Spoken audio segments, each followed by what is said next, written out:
안녕하세요. 반갑습니다. 오세훈입니다. 오늘은 미세먼지 말씀을 좀 드리겠습니다.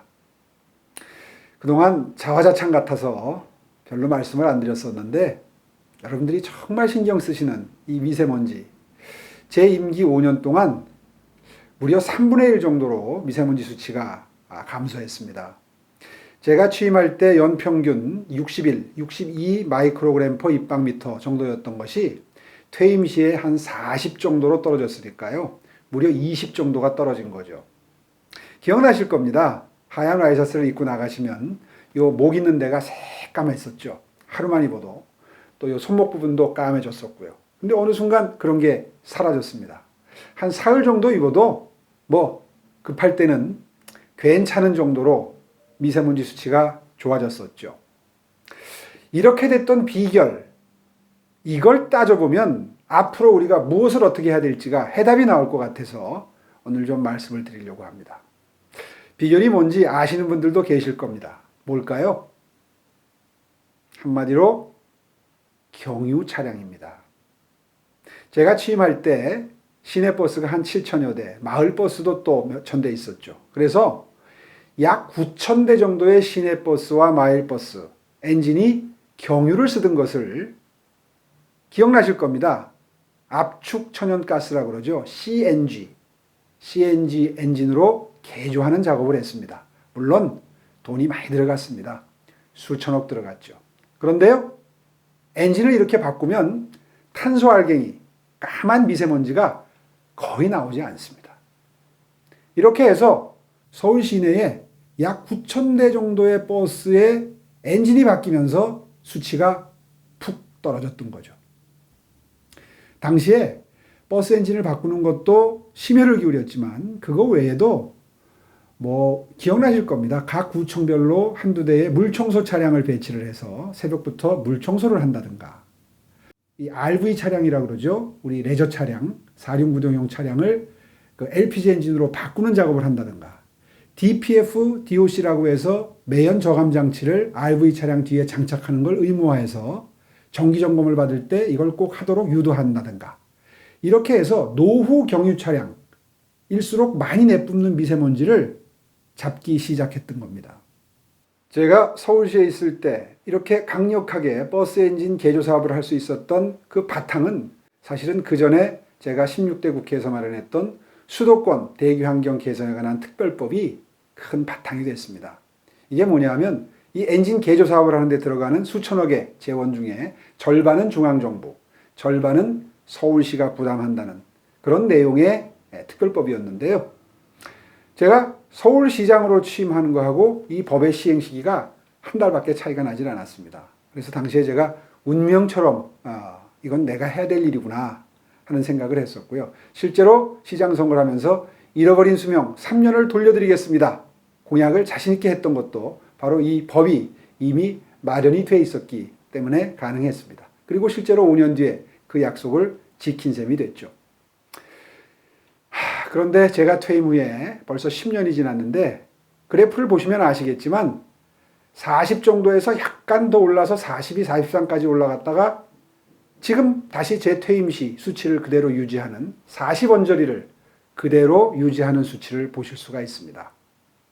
이건 그동안 경유에 대한 경각심이 그동안 많이 떨어졌다는 얘기입니다. 경유를 연료로 쓰는 화력발전소의 경우 그 근처에 사시는 분들 정말 신경 쓰셔야 합니다.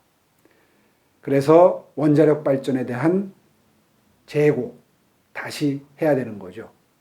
문재인 정부 들어서 탈원전을 기치로 해서 원자력 발전소를 줄이고 그리고 각종 화석연료들을 쓰기 시작했는데요. 이게 바로 우리에겐 미세먼지로 다가오는 또 하나의 원인이 될 수 있습니다. 어쨌거나 당시에 서울시의 미세먼지 수치가 그렇게 떨어지는 과정에서 또 하나 크게 신경 썼던 게 지하 미세먼지 수치입니다. 지하 공기질이죠. 예상하시는 지하철입니다.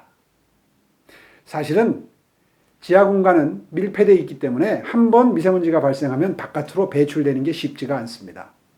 그래서 지하철이 운행하지 않는 야간에는 고압 살수차를 동원해서 물 청소를 구간별로 해낸다든가 하는 노력을 시작해서 결국 전 구간에 대해서 스크린 도어를 설치한 것이 지하철 공기질을 잡는 데는 결정적인 기여를 했습니다. 사실은 1년에 몇십 명씩 발생하는 인명사고, 사고에 의해서 철로로 떨어져서 사망한다든가 아니면 또 자살하는 분들도 계셨어요.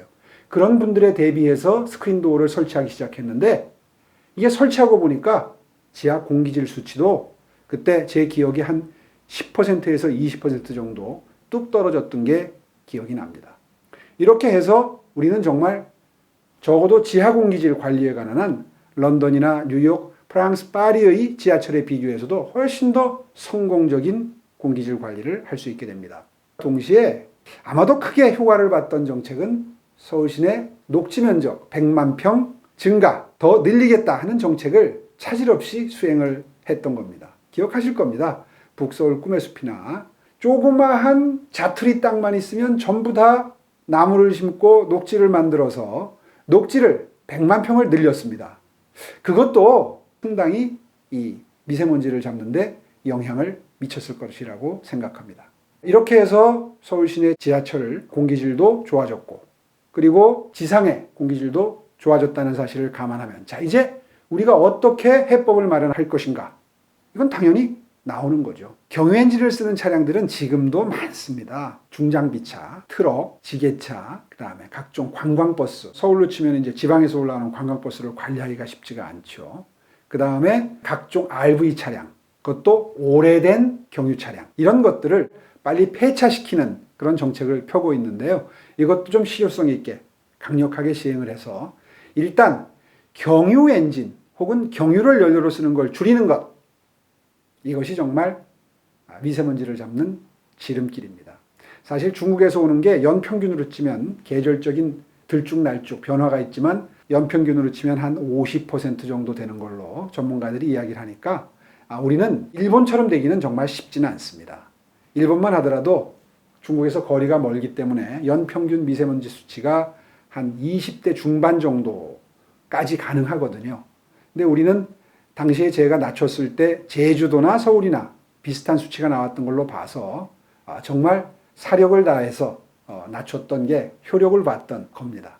이제 그거를 더 낮추는 건 사실은 쉽지는 않죠. 그러나 노력의 와에 따라서는 가능한 일이다. 그리고 해법은 결국 경유를 잡는 것이다. 이렇게 요약하면 해법이 나온다고 저는 확신합니다. 오늘은 미세먼지에 대해서 말씀드렸습니다.